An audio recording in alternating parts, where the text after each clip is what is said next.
Hello ladies and gentlemen. Welcome to Audio Rain Books. I am very happy to share with you. If you like this audio book, please subscribe and support my channel and leave comments. Let's move on to the book. Black Box Thinking by Matthew Syed. Print audiobook. Get my searchable collection of 100+ book notes. The book in 3 sentences. Success can only happen when we confront our mistakes. More people die from mistakes made by doctors and hospitals than from traffic accidents. Aviation, on the other hand, has created an astonishingly good safety record because mistakes are learned from rather than concealed. The 5 big ideas. The single greatest obstacle to progress is failing to learn from mistakes. A cornerstone to success is a progressive attitude to failure.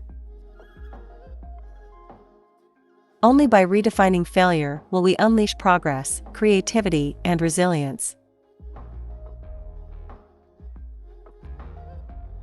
When we are confronted with evidence that challenges our deeply held beliefs, we are more likely to reframe the evidence than we are to alter our beliefs.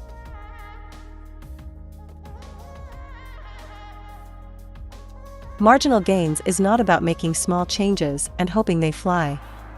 Rather, it is about breaking down a big problem into small parts in order to rigorously establish what works and what doesn't. What is black box thinking?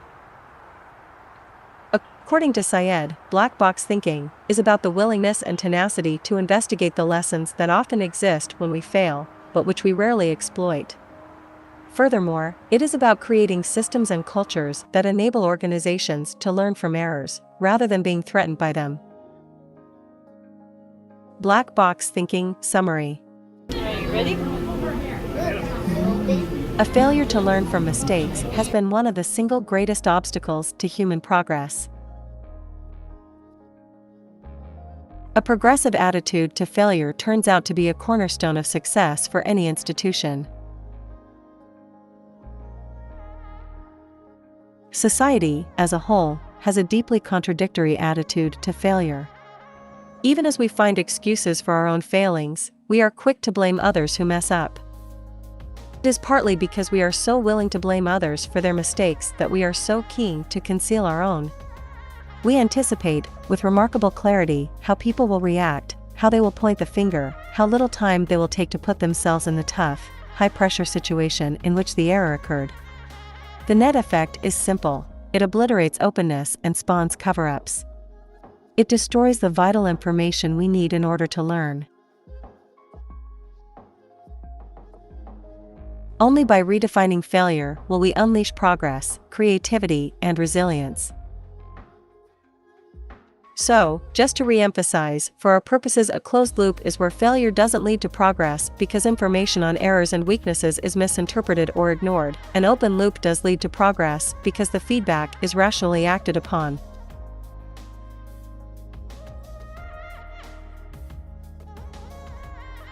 In each case, the investigators realized that crews were losing their perception of time. Attention, it turns out, is a scarce resource. If you focus on one thing, you will lose awareness of other things. The problem was not a lack of diligence or motivation, but a system insensitive to the limitations of human psychology. When people don't interrogate errors, they sometimes don't even know they have made one, even if they suspect they may have. The mnemonic, which has been used to improve the assertiveness of junior members of the crew in aviation, is called PCE: Probe, Alert, Challenge, Emergency. Black box thinking is about creating systems and cultures that enable organizations to learn from errors, rather than being threatened by them. In effect, practice is about harnessing the benefits of learning from failure while reducing its cost. It is better to fail in practice and preparation for the big stage than on the big stage itself. This is true of organizations, too, which conduct pilot schemes, and in the case of aviation and other safety-critical industries test ideas in simulators, in order to learn, before rolling out new ideas or procedures. The more we can fail in practice, the more we can learn, enabling us to succeed when it really matters. When we are confronted with evidence that challenges our deeply held beliefs, we are more likely to reframe the evidence than we are to alter our beliefs. We simply invent new reasons, new justifications, new explanations. Sometimes we ignore the evidence altogether.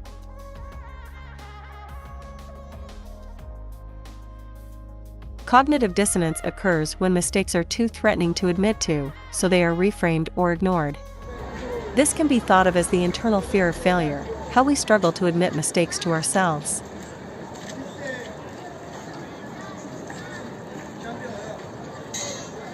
The problem today, he says, is that we operate with a ballistic model of success.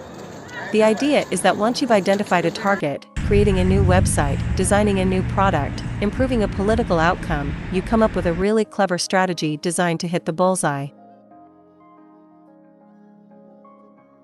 Professor Lane recommends an entirely different concept of success, the guided missile approach. Success is not just dependent on before-the-event reasoning, it is also about after-the-trigger adaptation. In the absence of data, narrative is the best we have. Marginal gains is not about making small changes and hoping they fly. Rather, it is about breaking down a big problem into small parts in order to rigorously establish what works and what doesn't. Creativity is, in many respects, a response. If we wish to fulfill our potential as individuals and organizations, we must redefine failure. Other books by Matthew Syed. Bounce, The Myth of Talent and the Power of Practice. By the book, Black Box Thinking. Thank you for listening this audiobook. I am very happy to share with you. If you like this audiobook, please subscribe and support my channel and leave comments. Have a nice day. Bye bye.